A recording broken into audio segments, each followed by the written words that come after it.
Buenas tardes con todos. Gracias por su participación y por seguirnos en nuestro canal oficial de EnvironTel. Queremos darles una cordial bienvenida a todos los participantes del curso Manejo de Residuos Sólidos en Establecimientos de Salud. Dicho esto, permítanme presentar a nuestro ponente del día de hoy. Él es el ingeniero Ángelo Jerónimo Urrutia, es ingeniero ambiental y de recursos naturales, cuenta con un máster en planificación territorial y gestión ambiental. Es especialista en salud ambiental, gestión ambiental y control gubernamental y cuenta con más de 6 años de experiencia en el sector público y privado.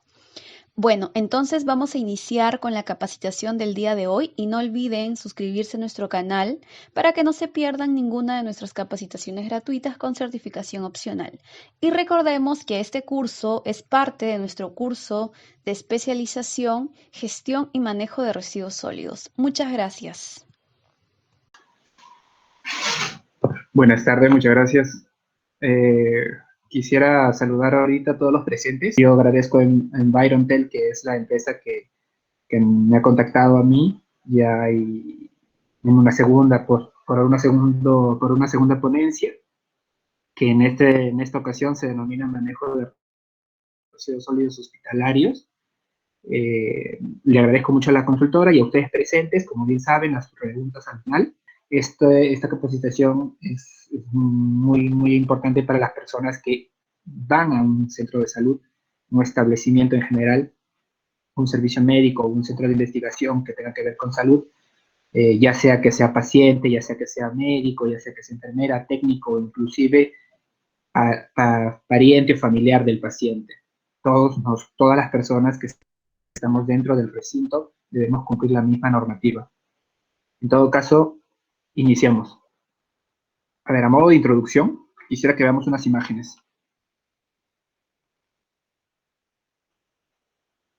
Como pueden ver aquí, para los que estamos presentes, sabemos que aquí en esta imagen se aprecia, a pesar de lo impactante y de lo confuso, es la contaminación de un océano, de un cuerpo de agua. Con plásticos, se ven diversos tipos de utensilios, microplásticos que son producto de la actividad humana, absolutamente. No hay nada de esto que sea natural, 100%. Entonces, nosotros lo comparamos con esta imagen, donde tenemos una isla paradisíaca, y la pregunta salta en una, ¿no? Podríamos decir, ¿a quién le gustaría tomar unas vacaciones en la imagen de la izquierda y a quiénes en la imagen de la derecha, ¿no? De repente en el chat muy bien pueden escribir, pero obviamente todos quisiéramos y tenemos un ideal de lo que es una vacaciones, de lo que es un paisaje de playa, océano, de mar, de pesca, de recreación, de salud ambiental. Vemos aquí en esta imagen, por otro lado, en un ecosistema terrestre, lo que pareciera ser como que ha habido aquí una pelada, una deforestación, un desbroce, una simple y común tala indiscriminada, ¿no? Vemos que además en la imagen, esta estructura geomorfológica, este cerro, tiene una pendiente elevada, entonces los efectos que puede tener, más allá de haber perdido la flora, la fauna, el ecosistema, que es más complejo que solamente los árboles y los animales, todo este sistema biótico se pierde por una actividad que nos puede beneficiar, entre comillas, a los humanos, ¿verdad? Sin embargo, antes era un bosque sin una intervención humana, al igual que en la isla que tenemos encima, un ecosistema virgen, un ecosistema sin intervención humana, siempre va a estar tendiente, muy cercano al equilibrio. Pero entonces aquí surge la pregunta, más allá de que a todos nos gustaría estar en las situaciones, obviamente, de la derecha, ¿cuál es el papel de hombres, mujeres, de seres humanos, sea el sexo que sea, en el planeta? ¿Es necesario pasar de aquí a acá? ¿Siempre tiene que ser este un fin de un ecosistema? No necesariamente, porque como bien vamos a ver, todos tenemos actividades en el día a día, actividades de producción, actividades del trabajo, en la casa, con las amistades, con la familia. Entonces, el uso de recursos siempre va a ser necesario, eso es indispensable. Emplear los recursos no es lo que está mal, entre comillas. Por ejemplo, en este bosque se producen servicios ecosistémicos, ¿no? Como por ejemplo la biomasa, que es parte de lo con la madera es parte de esta biomasa. Esta pulpa de madera pasará a ser después papel, cartón. ¿Y cuántos de nosotros en cada una de nuestras cajas, en cada una de nuestras, por último, en cada uno de nuestros muebles, así sea contraplacado, enchapado, melamine, madera, cedro, caoba, todo es madera, todos son derivados de la madera y de los plásticos? Entonces, ¿usarlo está mal? No. ¿Necesito una mesa? ¿Necesito un lugar donde estar? Sí. Pero tenemos que ser conscientes del manejo que le damos y del consumo que tenemos. A este punto queremos llegar para darnos cuenta de que sí debemos usar, porque toda actividad humana, desde que nos despertamos, cepillándonos los dientes, ya estamos produciendo residuos. Tomando un bus, nos dieron un boleto que quién sabe dónde termine. El importa las emisiones. Siempre se van a generar residuos. El tema es saber manejarlos, tener mayor conocimiento, porque si uno no conoce, no sabe cómo manejar. Si uno no conoce, no quiere. Y si uno no quiere, no cuida. Entonces todo parte por conocer. Esta diapositivas, esta pequeña conversación que vamos a tener el día de hoy, una pequeña presentación, quiero que lleve no solamente el ámbito del manejo de residuos sólidos hospitalarios, sino como introducción, que sepamos que tiene que ver con todas las actividades que hagamos, que tengan que deben tener un conocimiento más profundo, porque sin conocimiento no hay cuidado, no hay cariño, no hay una verdadera identificación con el ambiente que nosotros somos. Muy bien, pasando a los objetivos de esta presentación van a ser informar y sensibilizar y fomentar acerca de algunas prácticas. Como bien dije, vamos a empezar con la información, llegar a una sensibilización y finalmente vamos a fomentar las buenas prácticas que podamos identificar en el camino. ¿Por qué? Porque es importante. Si alguno de ustedes trabaja o va a trabajar, está involucrado en el manejo de residuos sólidos hospitalarios o en cualquier tipo de gestión hospitalaria o tiene algún conocido, familiar, amigo, es importante porque no solamente mejoras, te profesionalizas, sino que también te comprometes con un mejor servicio.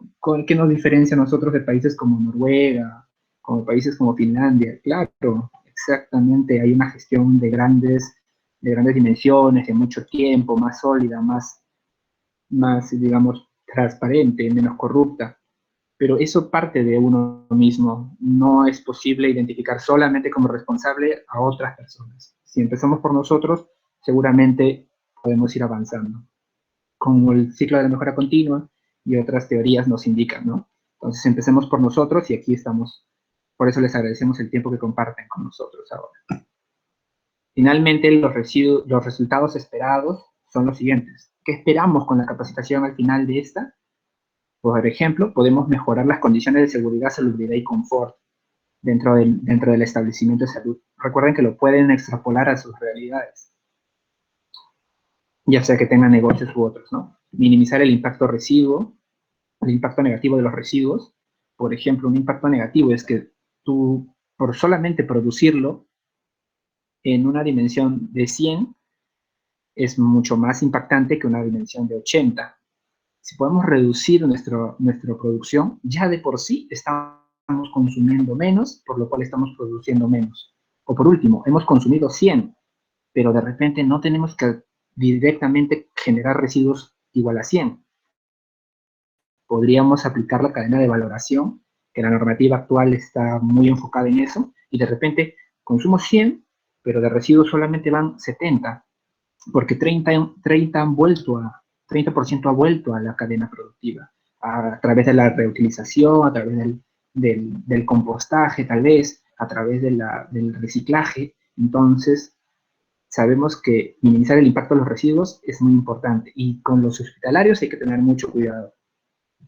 Sensibilizar al personal en general, para quien sea, saber por qué estamos haciendo esto, contribuir a reducir las infecciones intrahospitalarias, las denominadas infecciones nosocomiales, es decir, las infecciones que se transmiten de un paciente a otro. Uno llega con tos y el otro llega con gripe, y de repente eran por distintas bacterias, uno por virus, otro por bacteria, y al final terminan pasándose. Personas que van solo por la pierna fracturada y al final terminan con neumonía. Un mejor manejo de residuos sólidos intrahospitalario también nos va a reducir estas infecciones de manera indirecta, directa e indirecta. Y finalmente, una de las cuestiones que también se mencionan es reducir el costo de manejo. El costo de manejo de residuos hospitalarios, como son tan específicos, son tan complejos y de una característica bastante nociva en su mayoría, pero no tanto así, vamos a verlo más adelante, cuestan y necesitan un presupuesto, una parte grande del presupuesto que se difiera para hacer este manejo. Entonces, un mejor manejo nos sincera, no es que nos va a reducir directamente el manejo.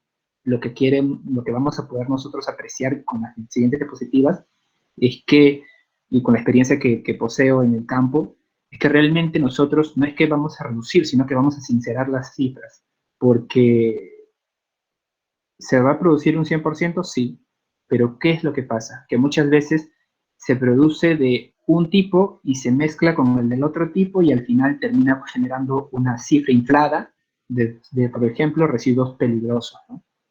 Esto hay que sincerarlo, y los costos empezarían a también sincerarse.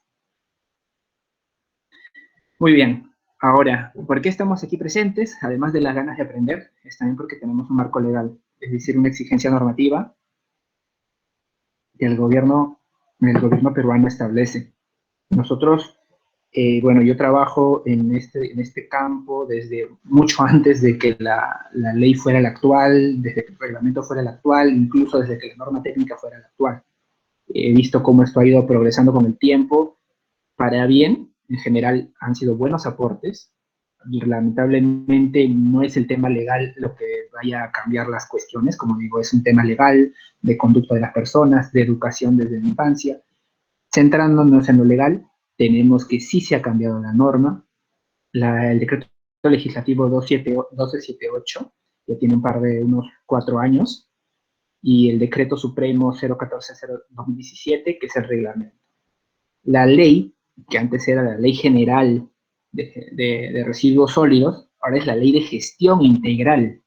Entonces le estamos metiendo un componente más gestor, un componente más estratégico al tema del manejo y gestión de residuos sólidos. Y además la palabra integral nos quiere también dar luces de que no estamos trabajando de una forma tradicional, ¿no? Que es concebir al residuo como si fuera un desecho 100%, si no se está viendo que se puede reaprovechar, que se puede valorizar, que se puede tratar. Entonces, tratar de llegar lo menos a la disposición final. El reglamento apoya muy bien esto, así que por parte normativa estamos a la vanguardia en Latinoamérica inclusive. Además, por fin, desde que yo empecé a trabajar, teníamos la norma 096, la famosísima 096, que todos los establecimientos de salud trabajábamos. Pero el día de hoy, y ya tiene casi 2 años, tenemos la norma 144. Ahora va a ser la famosa 144, que es la aplicación de la ley y del reglamento para contextos de establecimientos de salud, pero la norma es muy buena. Un gran aporte es que se ha incluido y se ha explicitado que son los servicios médicos de apoyo, los centros de investigación, también unidades generadoras. Esta norma mantiene la esencia de la 096, que no era una mala norma, pero tiene un mayor desarrollo, está mucho más extensa, tiene mayores alcances. Vamos a poder identificarlos más adelante. Entonces recordemos que por esto es que estamos haciéndolo, porque tenemos que cumplir una normativa que nos encamina. Finalmente, no olvidar que lo que estamos mencionando aquí, lo vamos a mencionar, es en un gran porcentaje teórico, sí, pero mucha gente cuando yo he trabajado en los hospitales, en las clínicas, siempre tiene reticencia, algunas personas tienen rechazo hacia la norma, ¿no? Te dicen, no, pero eso es lo que dice, pero es que tú no sabes que, por ejemplo, en mi consultorio es un cubículo chiquito, no sé cuánto. Ok, pero se adapta. No te puedes simplemente tú decir que porque mi entorno es A o B o C, entonces yo me salto completamente la norma, ¿no? Entonces, la norma no es que sea perfecta, sino que la norma es un papel, es un documento que transmite información legal, pero que se basa, en este caso sí se basa, para eso existe la norma técnica, en información científica. Hay que darle los matices, pero no es que simplemente, como no puedo, no lo hago. Finalmente, entrando a la norma técnica del 144 al 144, como vemos, se denomina gestión integral y manejo de residuos sólidos en establecimientos de salud, servicios médicos de apoyo y centros de investigación. Los establecimientos de salud son todos los centros de salud, ¿no? Desde la posta número 1 hasta los hospitales e incluso los institutos como por ejemplo el INEM, el INCOR. Los servicios médicos de apoyo están a veces dentro de los propios establecimientos de salud, pero también pueden estar fuera. Son los servicios como, por ejemplo, de apoyo al diagnóstico, centros de imagen. Entonces, aquí no necesariamente trabajan médicos propiamente dicho con los pacientes, sino que son aporte o soporte al establecimiento. Y finalmente, los centros de investigación son más diversos. Acá se puede estar desarrollando vacunas, como por ejemplo ahora el comando vacuna del COVID y demás. Entonces, la médica tiene como finalidad contribuir a brindar seguridad al personal, a los pacientes y a los visitantes. Recordemos que cualquier persona que esté dentro de un establecimiento de salud o SMA, voy a decir establecimientos de salud y me voy a estar refiriendo a cualquiera de estas tres unidades generadoras, tiene que cumplir. Esta norma fue muy interesante porque surgió incluso antes, esta 144 no, sino mucho antes, eh, inclusive cuando en el Perú todavía el tema de los sistemas de gestión no estaban tan arraigados. Entonces era como que esta norma, por la exigencia que te representa manejar residuos y diversas actividades dentro de un hospital, necesitaba que exista un sistema de gestión. Un sistema de gestión que no se llamaba sistema de gestión, nadie lo conocía como sistema de gestión, pero nosotros siempre hemos trabajado con esos estándares, porque tanto la industria farmacéutica como la industria, que en este caso la industria de los establecimientos de salud, de brindar servicios de salud, es una industria también social, pero es una industria, eh, necesita esta concepción de que no importa quién sea la persona que esté dentro del establecimiento de salud, todos forman parte del sistema. Finalmente, como hemos mencionado, el alcance de esta norma es para estos tres unidades generadoras, sean públicas, sean privados o sean mixtos, ya sea desde Tumbes hasta Tacna, y desde este a oeste, ¿no? Hasta Ucayali, Loreto, cualquiera. Entonces, no hay ninguna persona natural o jurídica que brinde servicios de salud o de investigación médica y de salud que esté exenta de cumplir esta norma. Así que la clínica de la piel, la clínica Adelgaza Más, o por ahí el, el odontólogo de la esquina, todos cumplen esta norma, sean públicos, privados, mixtos o demás. Muy bien. Como vemos, pasando ya al tema, yo quisiera, esta imagen es bien pequeña, pero me acuerdo que con esta yo podía llegar al grueso de la población hospitalaria, vamos a denominar población hospitalaria, conjunto de visitantes, familiares, pacientes, personal asistencial, personal administrativo inclusive. Hay muchas cosas. Cuando uno habla de clasificación de residuos sólidos, alguna vez en el Perú ya hemos cambiado esto hace un par de años. Hablábamos de 5, 6, 7, 8 colores, otros hablaban de 10, y como que cada empresa tenía clasificación porque al final es libre de poner más que la norma. Pero yo quisiera que en el día de hoy, para cuando se converse de residuos sólidos hospitalarios, solo se tenga en cuenta que existen dos tipos. A mi mano izquierda, los peligrosos y los no peligrosos a mi mano derecha. Como podemos ver acá, existe un muro, ¿verdad?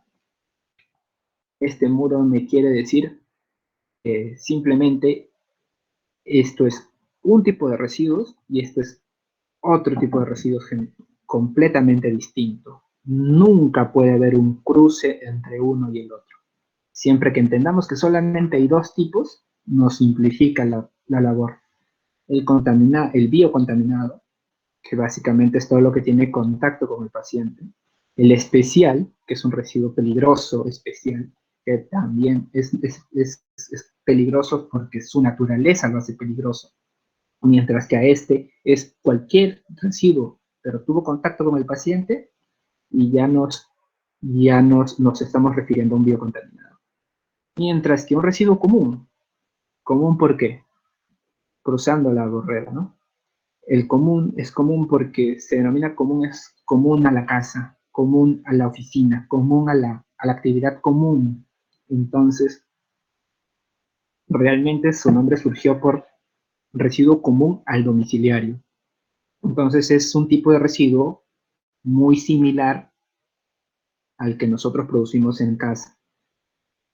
Vamos a ver un punto más adelante. Entonces, tenemos claro que residuo peligroso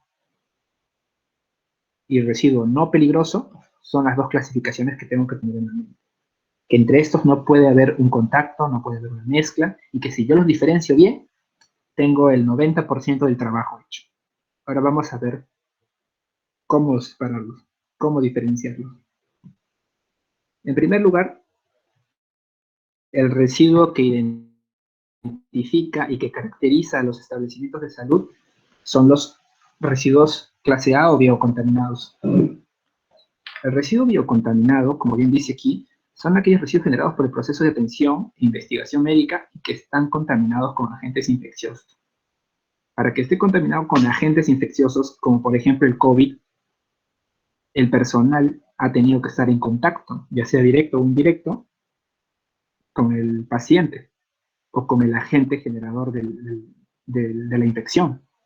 Entonces, en pocas palabras, todo material contaminado con secreciones y excreciones provenientes del paciente, que es el más abundante, es biocontaminado.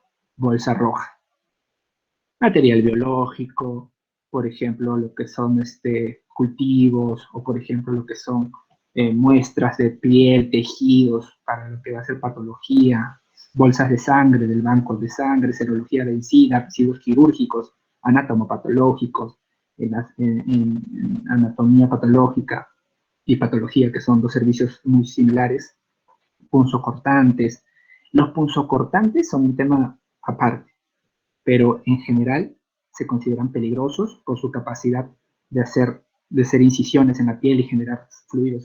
Cualquier tipo de fluido del paciente ya es denominado biocontaminado. Así que también los punzocortantes son un asterisco en esta clasificación. Pero para no confundirnos más, los vamos a considerar biocontaminados. Recordemos que, como les había mencionado, en un establecimiento de salud donde la actividad es tan frenética, de tan alto riesgo y enfocada en la salud, en la vida de gente, de vida de personas, acá no estamos hablando de documentos, de denuncias o de cualquier otro tipo de negocio. Aquí estamos hablando de vida de gente, vida de personas, niños, neonatos, ancianos, que son tu madre, padre o familiares. Se trata de simplificar la labor del personal, de todo el personal, no solo el asistencial, pero principalmente de ellos. Entonces, una de esas explicaciones es por qué el punzocortante se considera un biocontaminado, a pesar de que técnicamente podríamos debatirlo. Muy bien. Como vemos, tenemos aquí, por ejemplo, podemos nosotros mencionar aquí, tenemos una herida. Alguien se fracturó, tiene una fractura expuesta de la tibia, por ejemplo, Entonces hay que hacerle un lavado primero, ¿no? Estos fluidos son biocontaminados. Un residuo sólido, no olvidemos, que puede ser tanto el fluido como el sólido. Residuo sólido es la palabra que ha quedado acuñada, pero también los fluidos están comprendidos en esta clasificación, ya sea que estén envasados o no envasados. Si son envasados, todo es residuo sólido. Si no están envasados, deberían ser peligrosos, como en este caso el fluido sanguíneo de una persona. En este caso tenemos un laboratorista, está cultivando. Después de haber hecho los cultivos, por ejemplo, de orina o de heces, todos estos son considerados residuos. A ver, residuo sólido, peligroso, biocontaminado, de tipo, vamos a verlo acá, de material biológico. ¿Se dan cuenta la clasificación tan extensa que existe?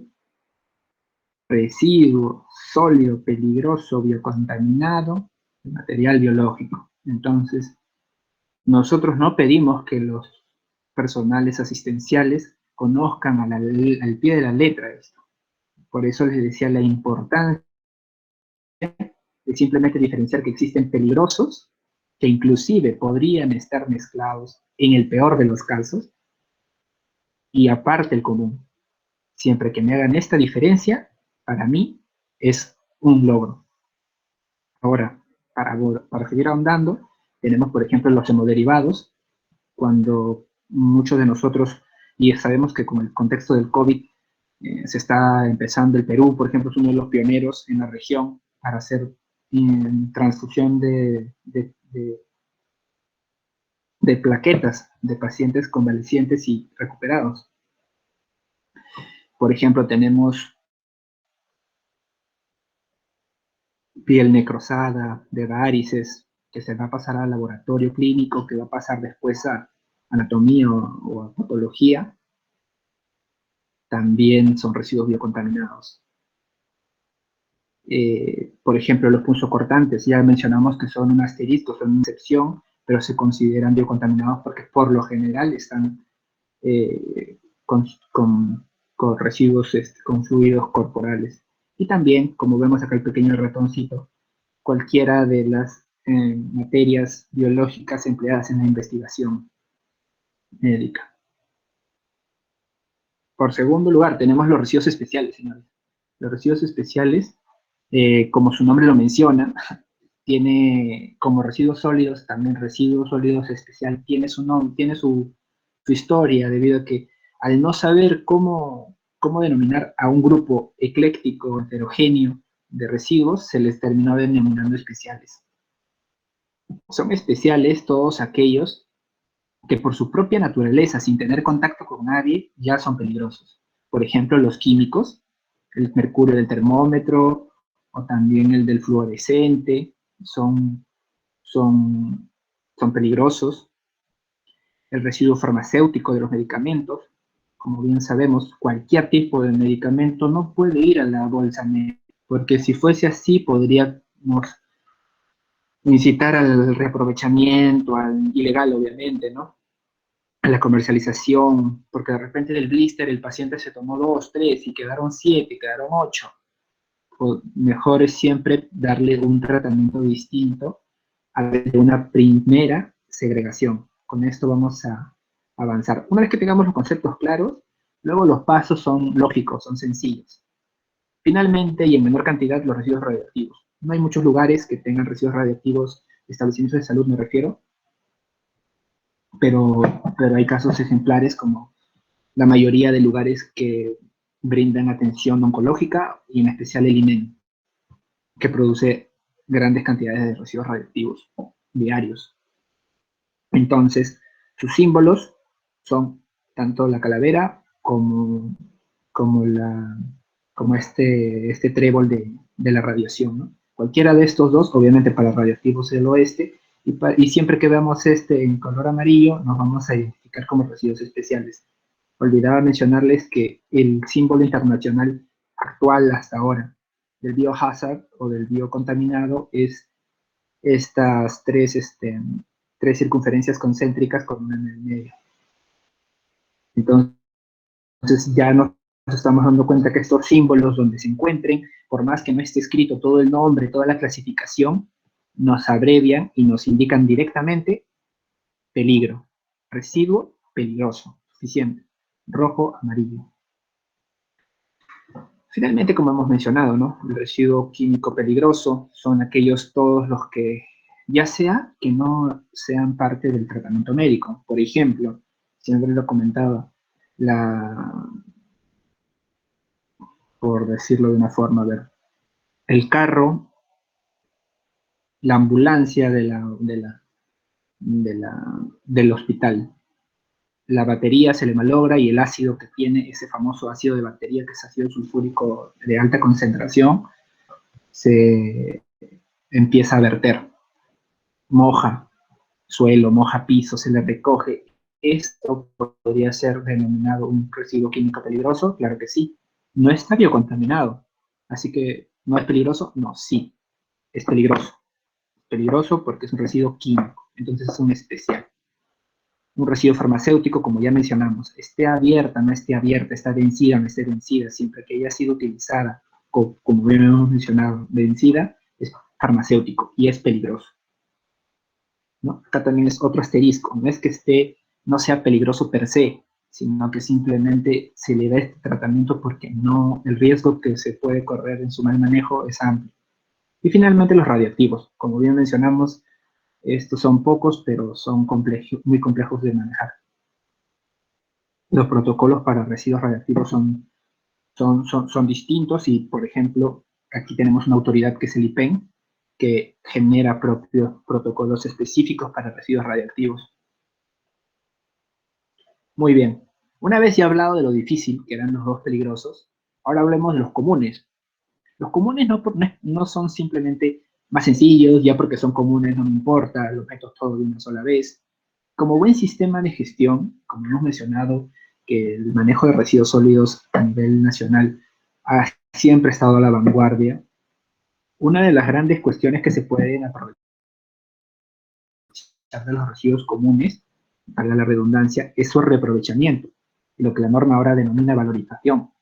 Nosotros lo hacíamos desde mucho antes de que exista el término o se ponga en boga, al menos me incluyo en el respecto, y se puede, a través de un buen manejo, y claro, apoyado por gestión y manejo van de la mano, sacarle el jugo a los comunes, porque en los comunes está la variación entre un sistema pasivo que solamente me genera gastos y de repente un sistema que me genera ingresos, que se autofinancie, aunque sea en un porcentaje pequeño, 3, 5% ya es bastante, que me genere subproductos beneficiosos, como por ejemplo compost. Aquí, en el manejo de los residuos comunes, inclusive en los ambientes hospitalarios, se puede generar la diferencia.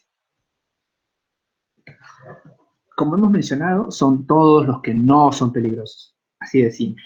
Entonces, eres el visitante del familiar, fuiste a comer un sándwich a la cafetería, tus residuos no son peligrosos. El personal médico tampoco es peligroso.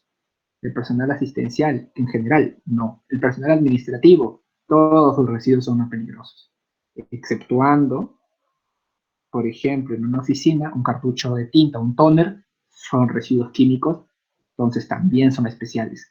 Pero como están en ambientes que se generan mayormente residuos comunes, se les puede dar un manejo distinto, como por ejemplo un reaprovechable. Ahora vamos a ver. Entonces, un residuo común es generado en la parte administrativa y en la limpieza de jardines, patios. Como vimos, jardines de hojas, plantas, se puede hacer, por ejemplo, un compostaje. Tenemos los papeles, cartones, tenemos las botellas, incluso los frascos de suero, siempre que sean de pacientes que no están expuestos o que no pueden exponer o emitir partículas como por ejemplo en este caso el COVID, que se está debatiendo incluso ahora y yo también tenía mis dudas, si es solamente por gotita o ya más amplio aéreo su transmisión, el suero del paciente que está fracturado, entonces no hay problema.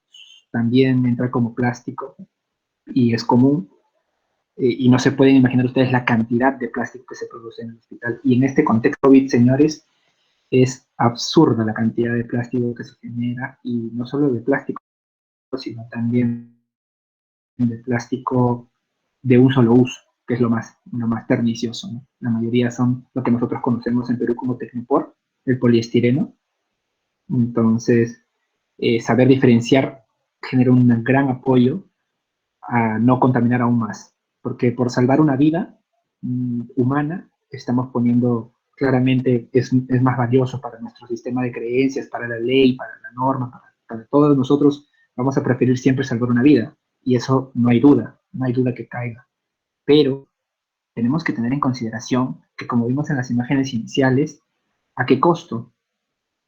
Cada paciente está generando entre 4 y 5 kilos de residuos plásticos no reaprovechables, además de sus biocontaminados, porque hay 3 táperes, hay cubiertos, hay toda una gama de material de protección personal para el paciente y para el trabajador, para los trabajadores, que son miles, que todos se cambian cada 8 horas en teoría, cada 10, cada 12 horas, en el peor de los casos una vez al día.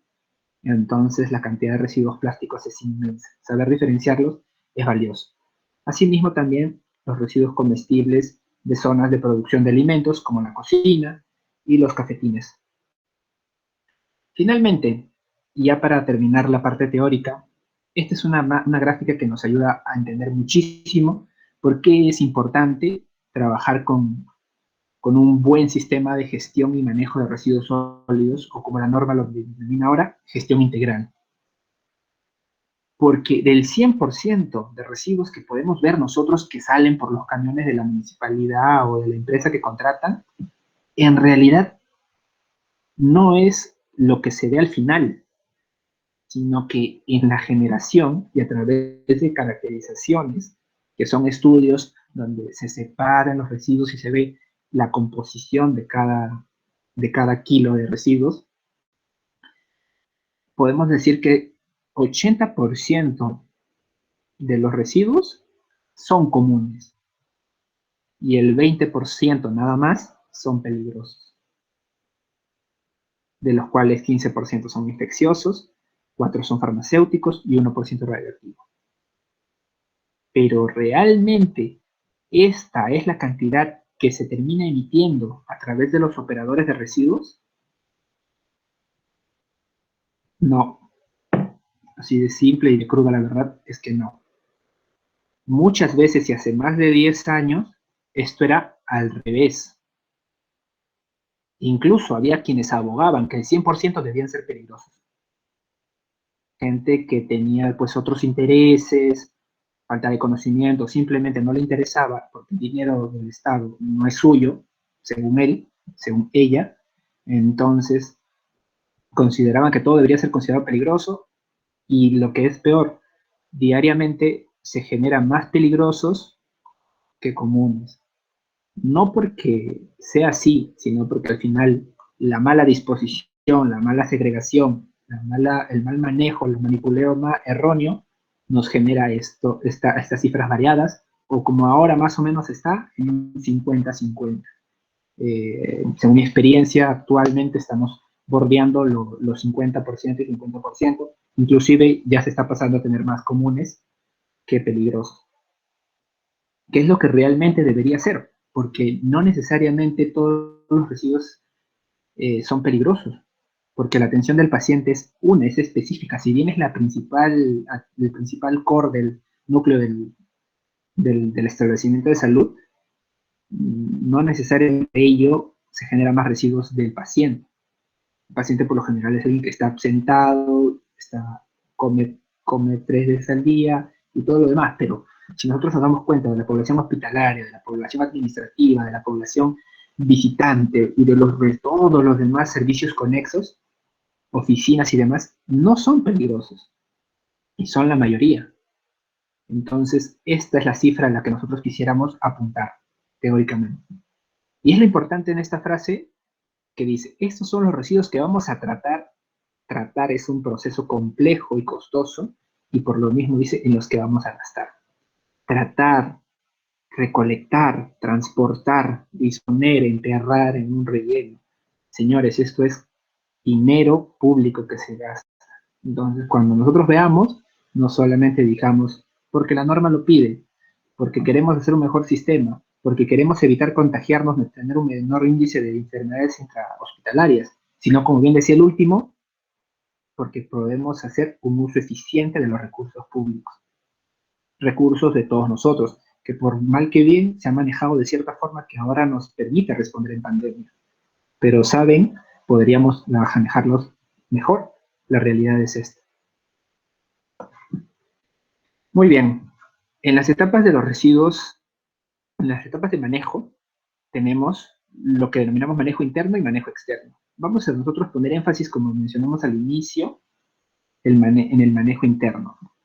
Esto nos quiere decir que existen etapas que son secuenciales, eh, no son necesariamente excluyentes una de otra, pero vamos a poner énfasis, como hemos mencionado, en estas primeras 5, porque son las que se realizan en el centro, en el establecimiento, en el centro de investigación, y al final, un centro de investigación, por ejemplo, de la Universidad Nacional del Callao, de la Universidad Nacional Mayor de San Marcos, la Facultad de Biología, la Facultad de Enfermería, tienen un laboratorio, también produce residuos sólidos biocontaminados, peligrosos especiales, entonces también pueden cumplir esto. No necesariamente estamos hablando de hospitales.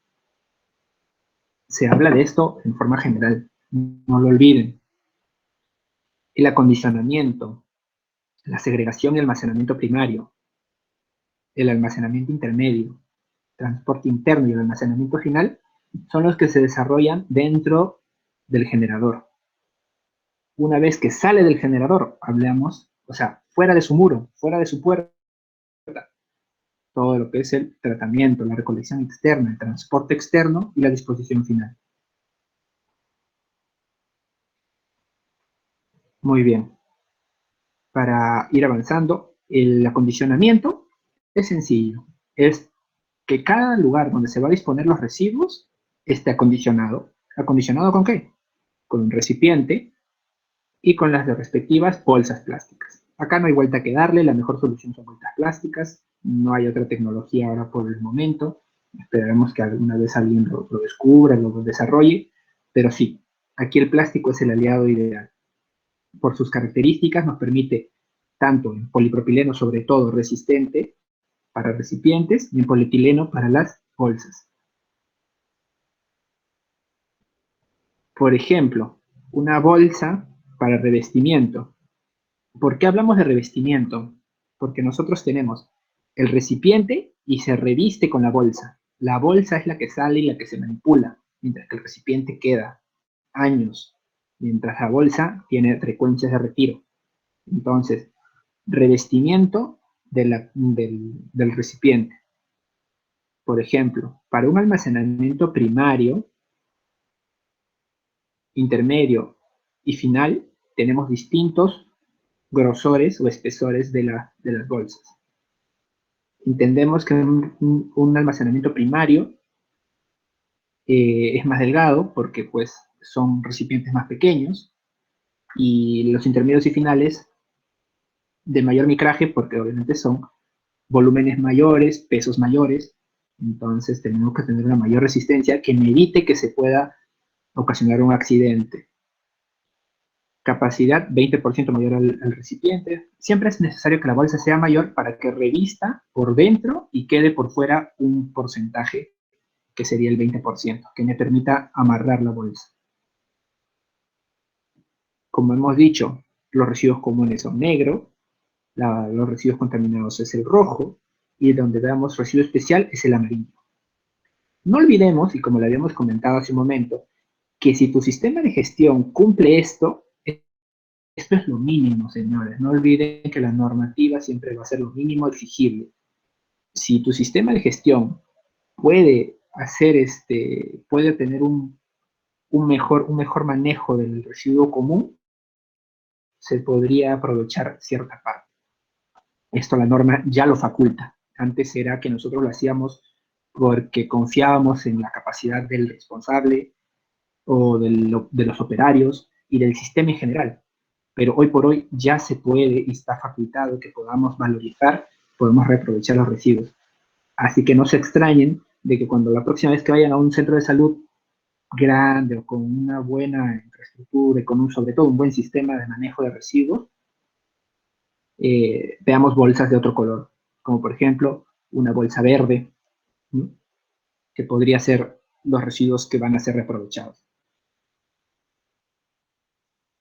Muy bien. Ahora, en el caso de los recipientes para punzocortantes, los recipientes para punzocortantes son especiales. En este caso no se revisten con una bolsa, sino directamente el tanque, el recipiente, que es de polipropileno en la mayoría de casos, o de otros materiales, eh, vamos a no revestirlos y aplicar directamente el punzocortante en ellos.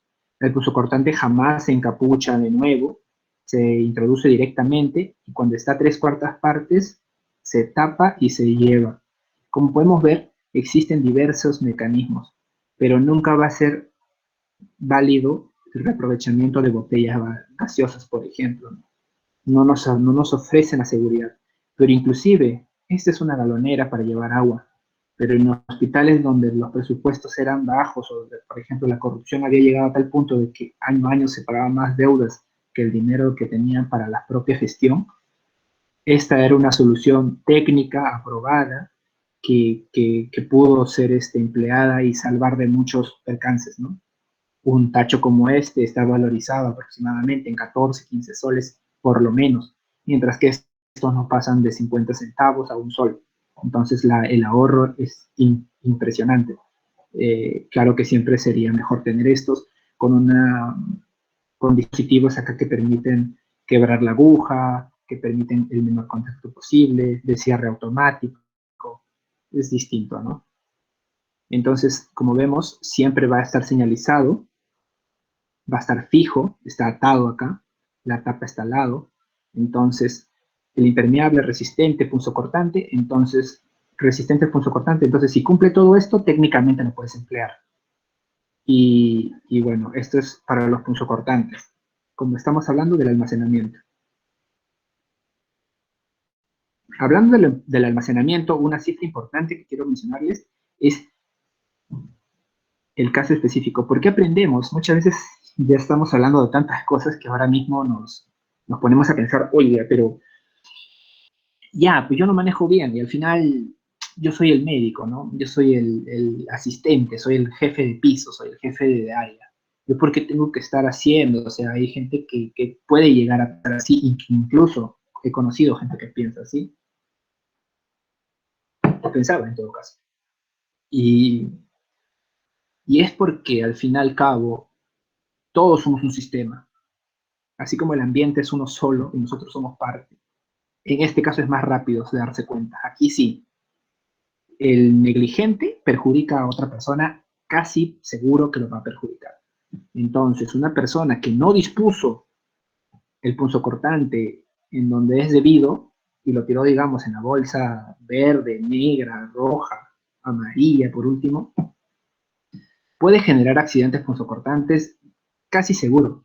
Si no es en cualquiera de estos, siempre, por lo general, va a ser en los internos de medicina, como vemos acá, porque los internos de medicina son, como por decir, las hormigas o los esclavos del hospital, en términos asistenciales. Son personas que lamentablemente hasta el día de hoy no se termina de, aunque ahora se está valorando, se da cuenta de uno del trabajo del personal de salud, son personas que pueden llegar a trabajar 24 a 36 horas tranquilamente. No es algo raro, no. ¿Quién de nosotros con las 8 horas y si no presentas la queja o negocias 10 horas, 12 horas? No, señores, estos trabajan hasta 36 horas habitualmente. O sea, no es como que una cosa rara, no. Raro es que trabajen más bien 12 horas o menos de 12 horas. Y por último, las personas de limpieza.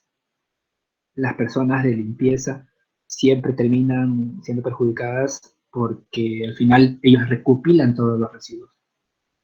Entonces entendemos que el punzocortante es muy, muy, muy peligroso porque cuando alguien se pincha en el hospital, es en el centro de salud, en la clínica también, es síntoma de que esa persona se va a deprimir, posiblemente va a empezar a pensar, y si este punzo cortante vino de alguien con VIH, vino con alguien con hepatitis B, entonces solamente el estrés psicológico de haber sido pinchado puede ser incluso superior y enfermar más a la persona que el hecho de que la aguja o el bisturí haya sido utilizado en alguien contaminado, ¿no?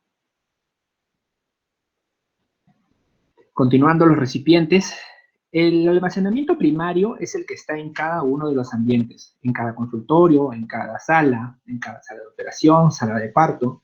El almacenamiento intermedio está, como bien dice, entre el primario y el final. El final es el que está en un solo punto dentro del establecimiento, especialmente gestionado, es decir, son cuartos, construcciones grandes para poder almacenar todo el residuo del hospital en un solo punto.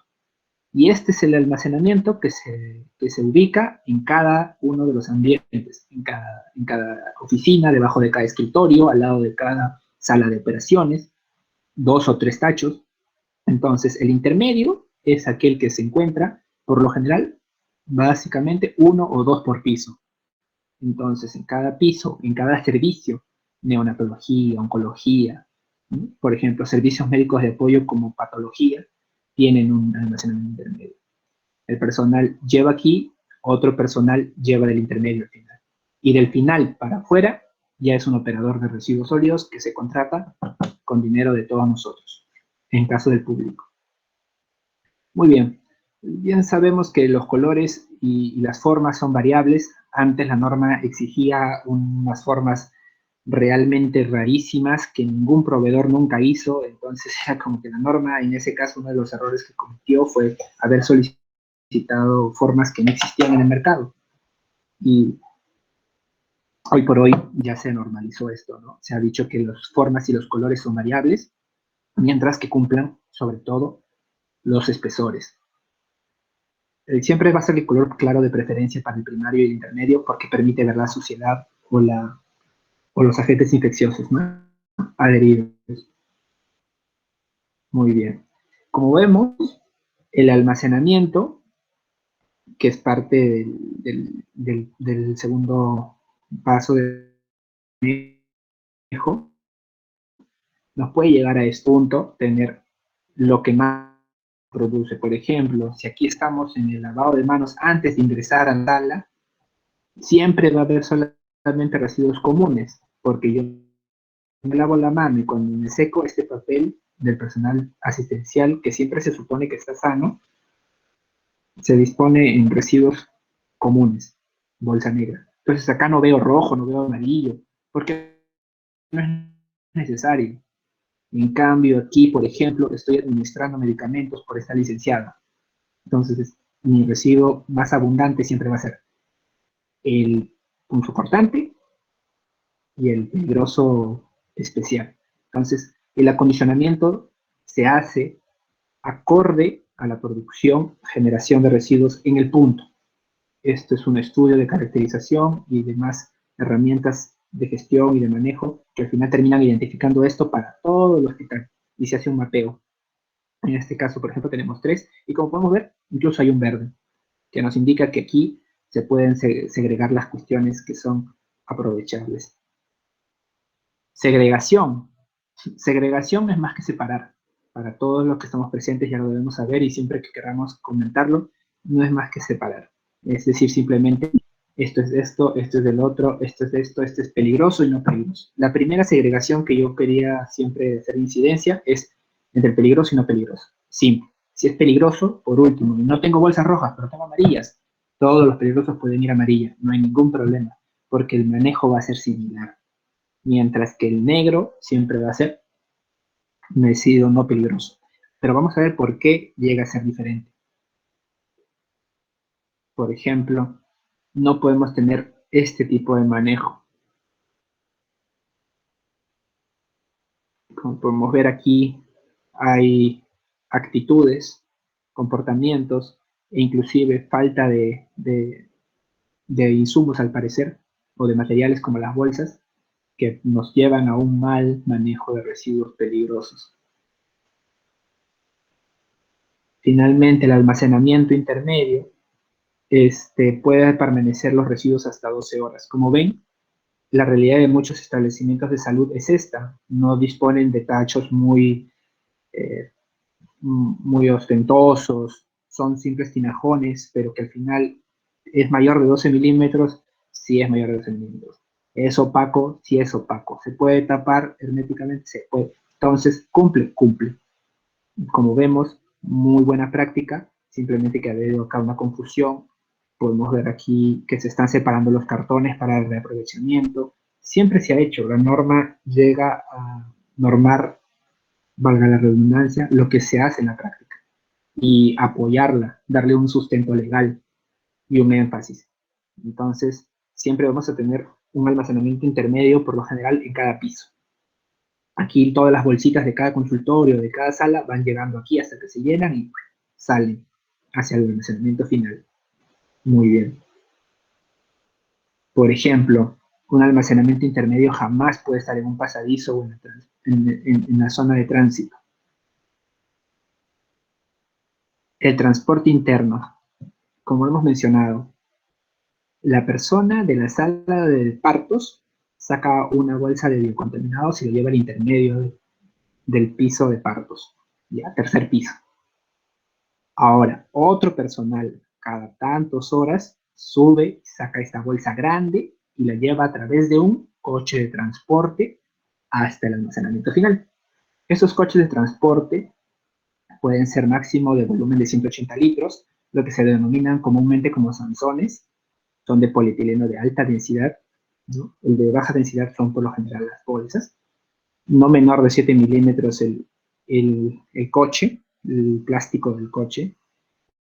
La forma es variable, vamos a ver distintas formas.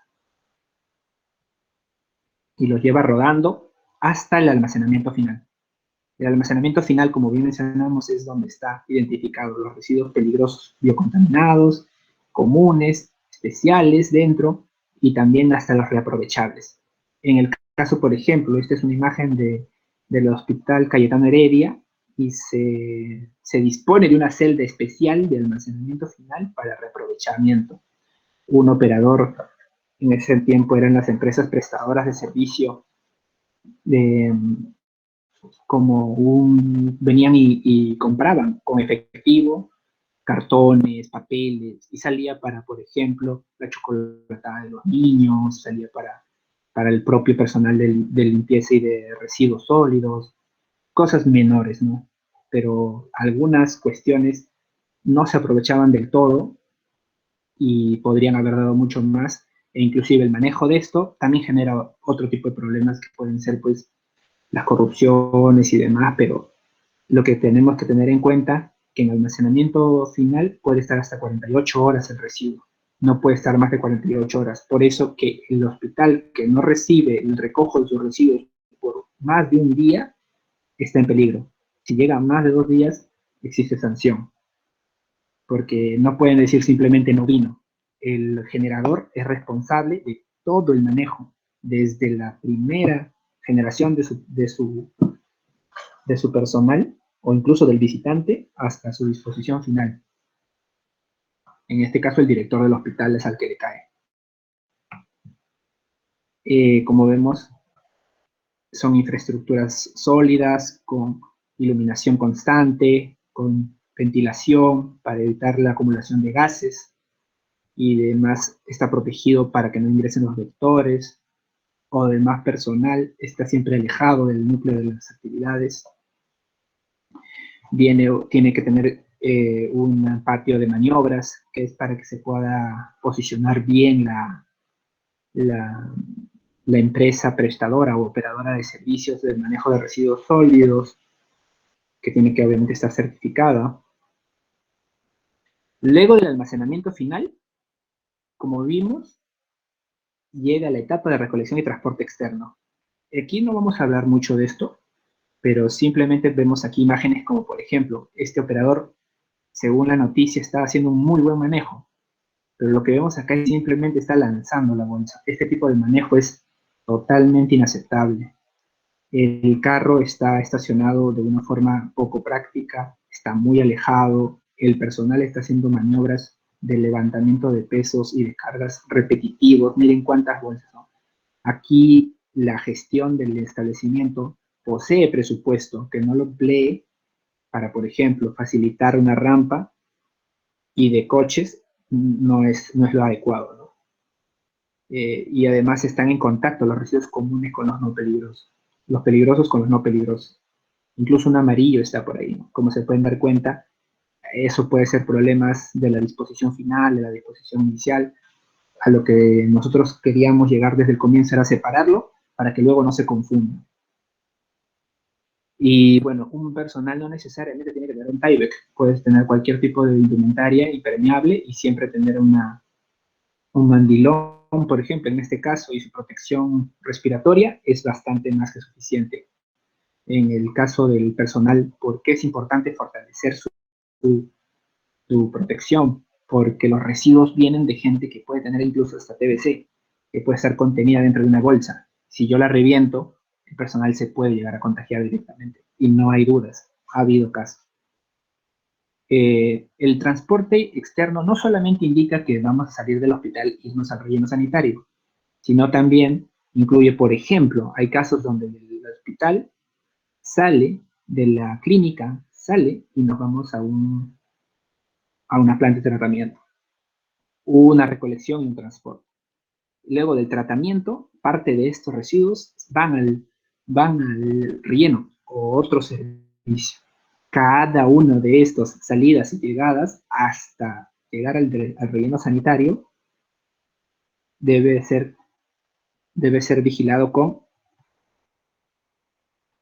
manifiestos de manejo de residuos sólidos.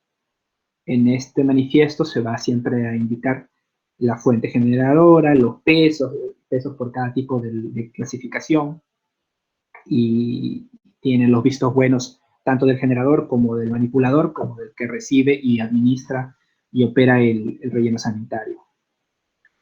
Finalmente, el tratamiento, antes de llegar a la parte final, que es la disposición, es un proceso, un conjunto de procesos, bueno, un conjunto de actividades que nos reducen o eliminan la naturaleza peligrosa del residuo. Por ejemplo, en esta imagen tenemos al expresidente en el mejor ejemplo que tenemos en el Perú, porque es el que mayor énfasis le ha dado a lo largo de los años, que es el Hospital Nacional Hipólito Unanue. El Hipólito Unanue es el hospital que siempre apostó por el tratamiento físico de sus residuos peligrosos. Entonces, se tritura aquí. Aquí se trituran muchos, su tratamiento se mejoró hasta llegar a la trituración y autoclavado. Entonces, en este caso, se reduce la naturaleza peligrosa.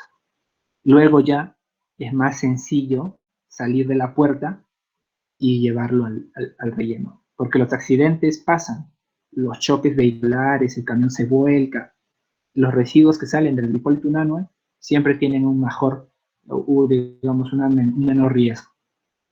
Finalmente, no solo los establecimientos públicos, también los privados han llegado, y por ejemplo esta empresa es la líder en el Perú actualmente, es una asociación francesa peruana que bueno, sobre todo capital francés, que hacen tratamiento térmico.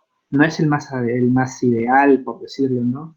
Pues obviamente produce residuos gaseosos, emisiones, que terminan contaminando también. Pero esta alternativa no reduce, sino que elimina la naturaleza peligrosa. Se le hace un análisis de indicadores biológicos y pues aquí no queda ningún tipo de residuo con carga perniciosa, ¿no? Porque se incinera a altísimas temperaturas,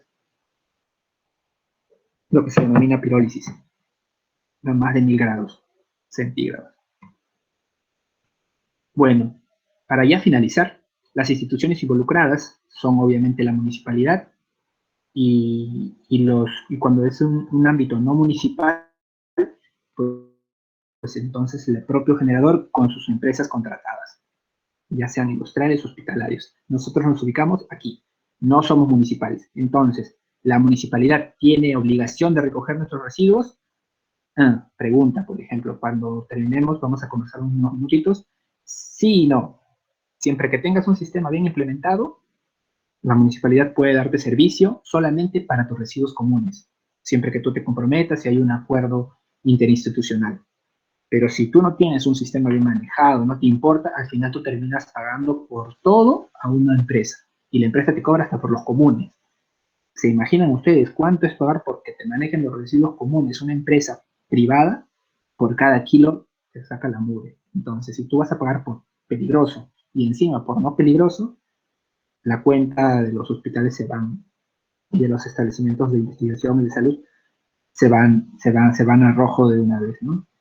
Entonces, eso es lo importante, tener un sistema que nos permite sincerar las naturalezas de los residuos y que, por ejemplo, la municipalidad te haga el servicio de los residuos comunes. ¿Y quién es el generador de residuos sólidos hospitalarios? Ya hemos mencionado, ¿no? Los establecimientos de salud, de cualquier nivel que sea de donde sea, inclusive si es mixto, APP, clínica.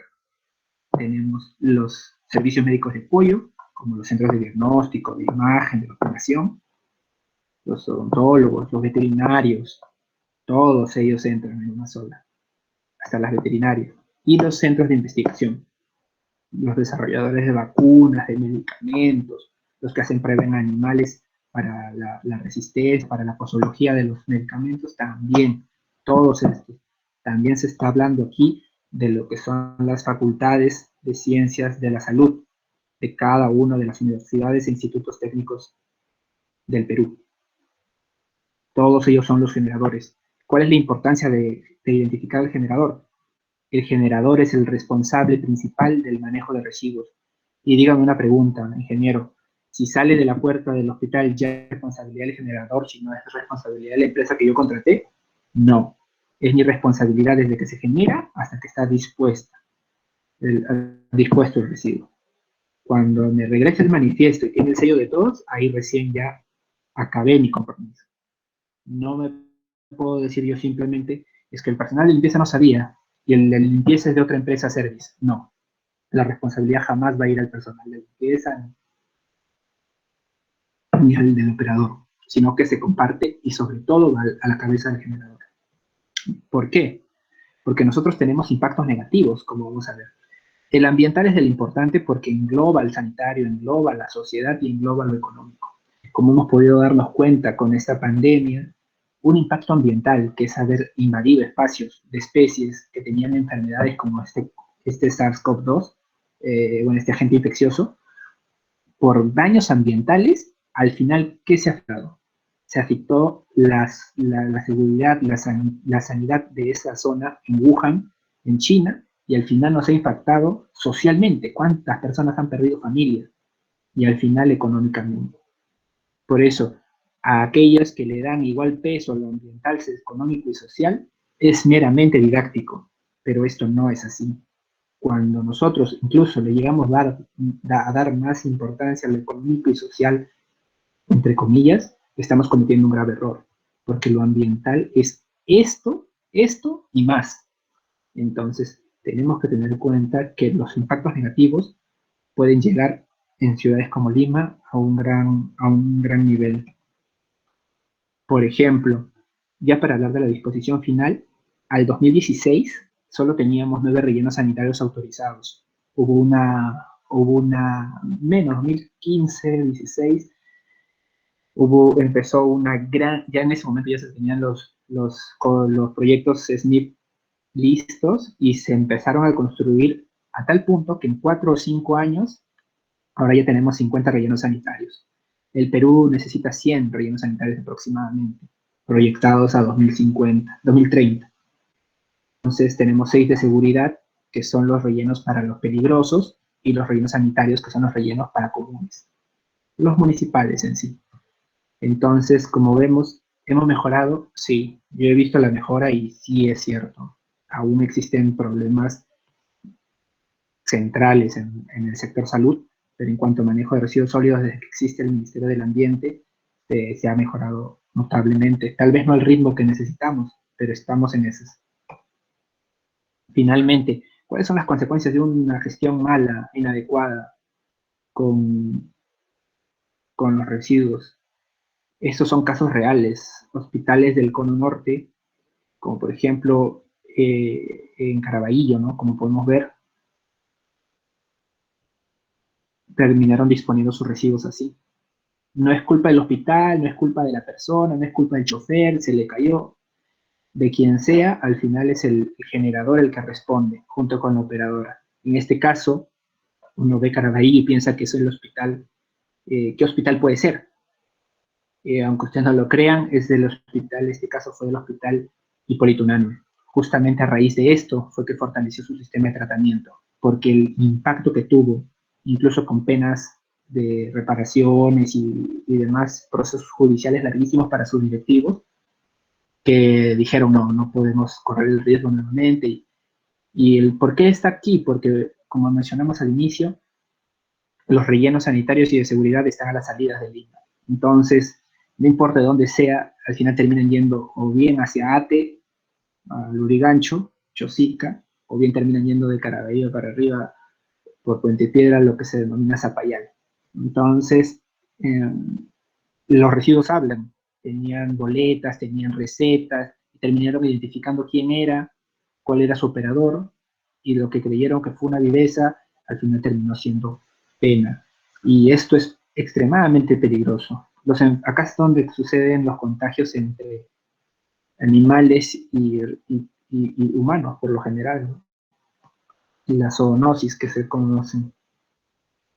Aquí tenemos un pequeño juego que podríamos jugar después, pero son solo indicativos, materiales lúdicos para poder identificar que, por ejemplo, en la cocina se producen residuos orgánicos, puede ir al orgánico, puede reaprovecharse. Pero si, por ejemplo, fue un pedazo de pan que dejó mi paciente, esto ya no, esto es totalmente contaminado. Y de así, finalmente, ¿cuánto tiempo demoran en descomponerse cada una de estas cuestiones? 3 a 6 meses los restos vegetales. Pues un compostaje es una buena técnica, el papel un año, las pilas, las colillas de cigarrillo, los envases de plástico, las botellas de vidrio hasta 1 millón de años, señores. Son altamente estables estas. Por eso, botellas de vidrio para tomar cerveza y que diga no retornable es casi como decir crimen, porque no hay forma. Si es vidrio, ¿por qué no retornarlo? Simplemente porque estamos mal acostumbrados y a eso vamos, ¿no? Con el buen manejo podemos tener esto. La imagen que vimos al principio estaba errada. Ahora, con un buen manejo, podríamos llegar a tener esto, ¿no? Una muy buena disposición. Pero ¿qué tenemos actualmente en muchos lugares? Tenemos recetas que son del médico. ¿Qué hacen en la bolsa roja? Esto es común. Y tenemos cuestiones que, por ejemplo, son inyectables y los tenemos en la bolsa negra. Entonces, esto no debemos mantenerlo más. Incluso este suero fisiológico puede ser biocontaminado o reciclable, pero ¿qué hace aquí? Incluso acá hay un frasco de un químico, ¿no? Entonces, ¿qué hace aquí en este tipo de, de bolsa? ¿Qué identificamos acá, señores? Como pueden ver, acá hay frascos de vidrio, que todo vidrio, esté roto o no, es catalogado como posible punzocortante. Entonces, siempre tiene que ir en frascos rígidos, como mencionamos. Entonces, está muy mal que esté aquí. Vemos papeles que no tienen nada que ver con la atención al paciente, que son comunes. Vemos guantes, sí, que está bien. Entonces, esto está muy mal segregado, ¿no? Simplemente personal que no le interesa y que no importa que pese el doble, al final yo no voy a pagar por ese servicio. Al final, ¿qué importa si este frasco se rompe y corta a alguien? Al final yo no me corto. Ese pensamiento no debemos tenerlo más. Todos los frascos de vidrio deben estar en contenedores rígidos. Por ejemplo, en este caso, ¿no? Había habido una bomba, al parecer, en uno de los servicios, y miren lo que ocasionó. Estas son imágenes reales, son imágenes que yo personalmente he tomado a lo largo del tiempo que he elaborado, y como podemos ver, se hace la investigación, se sabe de quién fue, de qué servicio fue, y hubieron sanciones ejemplares con el jefe de servicio. ¿Por qué? Porque ponemos en riesgo a otras personas. Miren, la corrupción y demás llegaron miren estas bolsas, son casi translúcidas, cuando la norma me pide bolsas de muchas micras que no se puede visualizar el interior, que son elásticas inclusive, pero no era lo que se tenía en los hospitales. ¿Y quién termina manejándolo? Un personal externo que por lo general, seguro de vida, con las justas, a veces no tiene, que son las personas menos preparadas, las que están en menos capacidad de poder aguantar un día sin trabajar, una semana sin trabajar, un mes sin trabajar, una lesión, una enfermedad ocupacional, que si les pasa algo, no tienen capacidad de denunciar a nadie, no tienen capacidad de proseguir un juicio. Entonces, esto es la responsabilidad con que nosotros debemos manejar nuestros propios residuos, porque como vimos al principio, ¿son necesarios? Sí, son necesarios. ¿Estoy salvando la vida de mi mamá? Lo más importante, tal vez. Sí, está bien, pero hazlo bien, porque no porque tú salves lo tuyo, malogras al otro. Ese pensamiento, como menciono por tercera vez, no debe continuar, porque podemos generar accidentes. Estos son una de las tantas veces que tuvimos manipulación de punzocortantes dentro de bolsas y generaron este tipo de accidentes. Estas personas son unos NNs que al final difícilmente vas a rastrear hasta dónde, quién exactamente, en qué turno. Algunas veces lo hemos habido despidos incluso, pero muchas veces, la mayoría no se puede. Por este tipo de situaciones que al final generan un estrés o una enfermedad de por vida, es que tenemos que tener mayor cuidado cuando se habla de residuos peligrosos en general.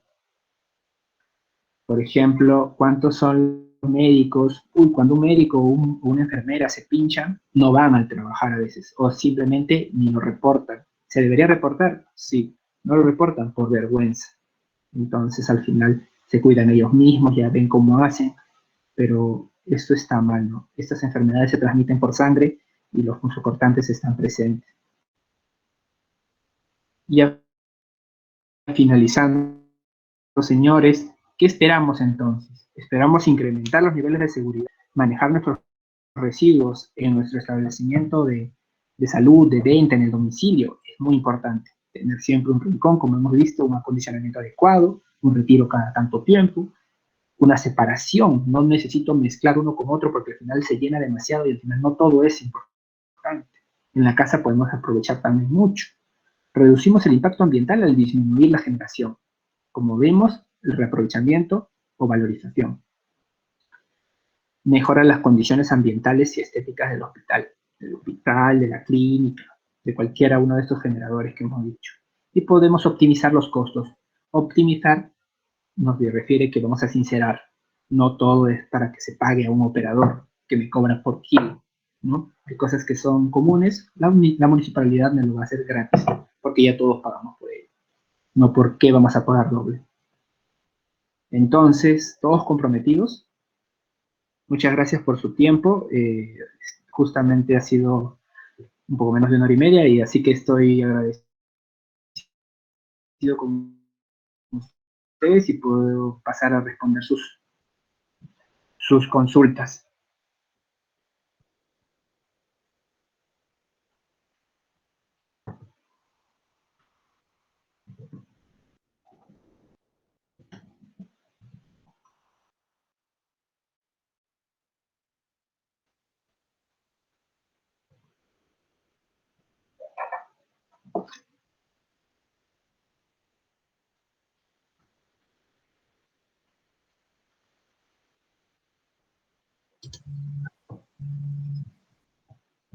A ver. Sí, ingeniero, ya se le envió ahí. las preguntas a su WhatsApp, por favor revisar.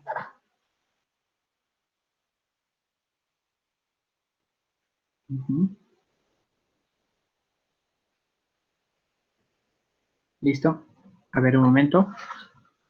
A ver, vamos a poner las preguntas. A ver, señores, a ver, tenemos un par de preguntas.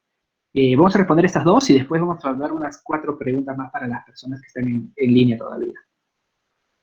Primero, en el contexto de COVID, teniendo en cuenta que todos somos sospechosos de COVID-19, una empresa privada, ¿los residuos que se generan son considerados biocontaminados? Muy buena pregunta, muy buena pregunta. Ejemplo, mascarillas en desuso, respiradores, papel de secado de manos. No. no todos, no se puede simplemente porque se tiene una noción inicial decir ya todo es o todo no es, no, pero sí, todas las personas que tienen síntomas o que se supone, bueno, acá hablamos de todos, ¿no? Porque todos somos sospechosos, bien, pero hablando de lo que estamos fuera de casa, fuera del establecimiento de salud, sino en casa no existe. En el Perú, lamentablemente, el manejo de residuos peligrosos en domicilios. Ustedes muy bien se pueden haber dado cuenta de que producimos pilas, que producimos fluorescentes, producimos aceites del carro, producimos aceite quemado, producimos tintas de la impresora, producimos tintes de cabello, producimos mil cosas que son peligrosas. ¿Pero acaso alguno de ustedes tiene un manejo diferenciado de lo que viene a ser su cáscara de papa o su papel del baño? No, todo sigue siendo en una sola bolsa y te lo llevan.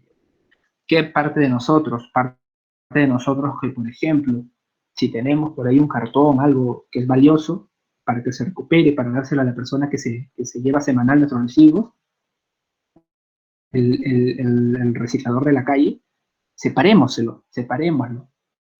El señor, la exposición que va a tener es mínima, pero el beneficio para él es crucial porque es su actividad que le sustenta. Pero en general, en este momento, y no solo en este momento, en todo momento, sí somos susceptibles de que todos nuestros residuos sean considerados biocontaminados. Pero el tema va más profundo, a más profundidad. ¿Cuán contaminado puede estar? Tan poco que no es necesario hacer una segregación. Que si además la hiciéramos, no vamos a tener un manejo separado. Muchas personas, y es por eso que cuando nosotros hablamos de mejorar los sistemas y evitar la corrupción, por ejemplo, ¿podríamos tener un recojo semanal de nuestros residuos peligrosos en casa? Sí, pero ¿qué significaría? Mayores costos. ¿Muchos quieren pagar? No muchos quieren pagar. Muchos pueden pagar, algunos no pueden pagar. Y además, si se paga, ¿llegará a hacerse bien el servicio? También es otro tema. Así que entendamos que primero empecemos por nosotros. Separemos lo que se pueda separar, separemos lo que se pueda recuperar.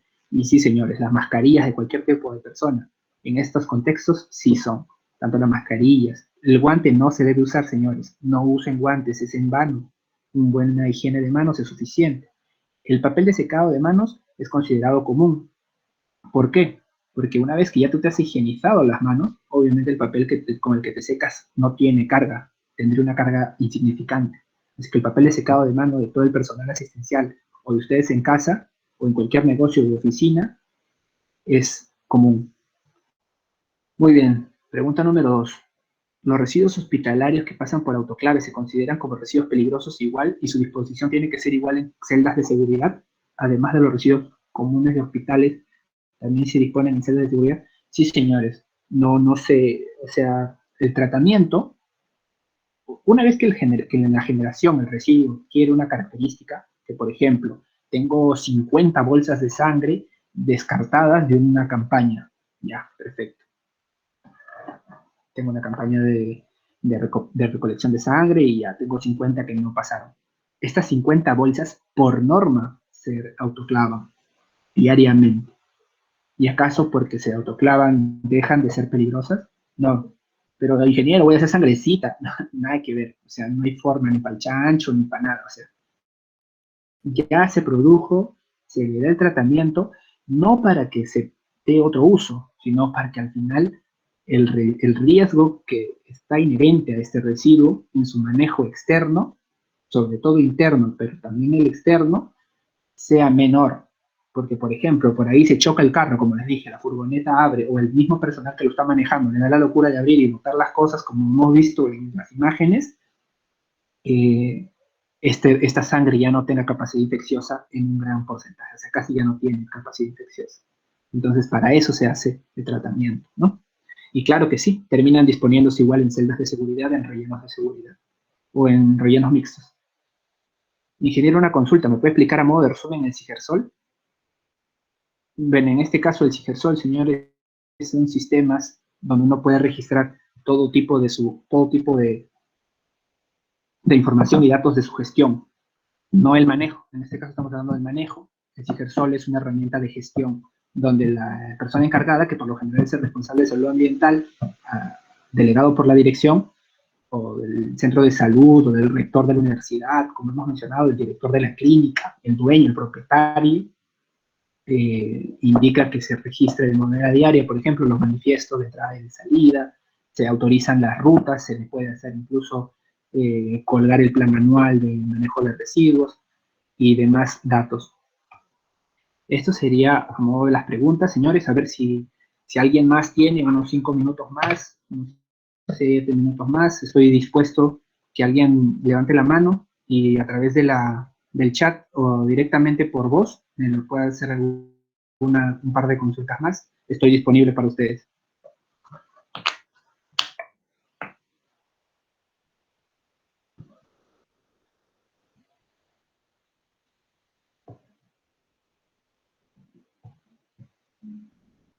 Bueno, entonces como no tenemos más consultas, acá hay un par más y ya con esto terminaríamos, señores. Me preguntan si los rellenos sanitarios son supervisados por UEFA. Claro que sí, los rellenos sanitarios son supervisados por UEFA, son infraestructuras públicas o privadas, administradas por privados también, que son supervisados por UEFA, realmente sí. Pero no en tan gran medida, porque como no son productivas, no generan grandes cantidades de dinero, sino que al final son un pasivo, no se supervisan demasiado, lamentablemente. En todo caso se fiscaliza poco. Porque además tienen un manejo tan constante que están en propia vigilancia de sus clientes. Los rellenos y sanitarios y de seguridad deben cumplir porque al final son más o menos atractivos a clientes potenciales. Entonces, como las personas jurídicas están enviando sus residuos diariamente, están en constante observación. Actualmente no existen rellenos como tales que estén operando mal. Lo que ha habido antes, hace más de 15, 10, 20, incluso aún se mantienen en provincias sobre todo, son los botaderos, ¿no? ¿MINSA dijese establecer algún protocolo para el manejo de residuos hospitalarios frente a los pacientes con COVID? No, señores, no hay diferencia, porque lo que les estoy mencionando es un solo manejo. O sea, nosotros en establecimientos de salud de primer nivel, de tercer nivel, cuarto nivel, manejamos cosas mucho peores que el COVID. El COVID es una enfermedad bastante leve, por decirlo directamente. Tenemos la tuberculosis multidrogo o extremadamente drogo resistente, tenemos la sífilis, tenemos el VIH, y 1000 bacterias más y virus más que nos pueden causar enfermedades. Así que no ha habido un protocolo especial. Cumpliendo esto, sí, lo que hay es una mayor producción de residuos porque el alto índice de contagios nos genera que el personal tenga que ir totalmente forrado. Entonces, lo que se producía antes en un servicio como neumología, aproximado, ¿no? Que se cambian las bolsas cada 3 veces al día, ahora se deberían cambiar cada 6 horas, cada 4 horas, lo que genera una mayor producción total de residuos, ¿no? La indumentaria, el utensilio del paciente para que coma, se genera una mayor producción de residuos por donde se vea, el lavado de las camas, todo. Ya no se puede recuperar de eso nada porque actualmente se estima que todo, porque el contagio es aéreo o por gotitas, ahorita está en debate, pero quedamos que es por gotitas, puede ser transmitido a través de los utensilios, de los residuos. Así que no es que se haya establecido un protocolo especial en los establecimientos de salud, sino que se está generando más para asegurar que no haya contacto. Directamente todo va a la bolsa roja, no se piensa, no se medita y ya. Sea no sea, más o menos, en este momento de emergencia no se está pensando de esa forma y lamentablemente se está produciendo muchísimo más residuo que en un contexto normal. No se olviden que aquellas personas que deseen hablar de los certificados y demás para poder obtenerlos, conversan con la administración de Environtel y con eso podrían obtenerlos. En todo caso, si no hay consultas, yo les agradezco su presencia. Espero que, como les dije al fin y al cabo, ¿por qué lo hacemos? ¿Por qué manejamos mejor los residuos? Porque está directamente relacionado, sobre todo, con las personas menos calificadas, con las personas que menos capacidad tienen económica, intelectual, de apoyo. Entonces, si nosotros manejamos bien los residuos en casa o en donde sea que estemos, estamos asegurándonos que la parte más débil de nuestra sociedad, de nuestro sistema, no se rompa, no se perjudique. Así que, señores, yo les agradezco y muchas gracias.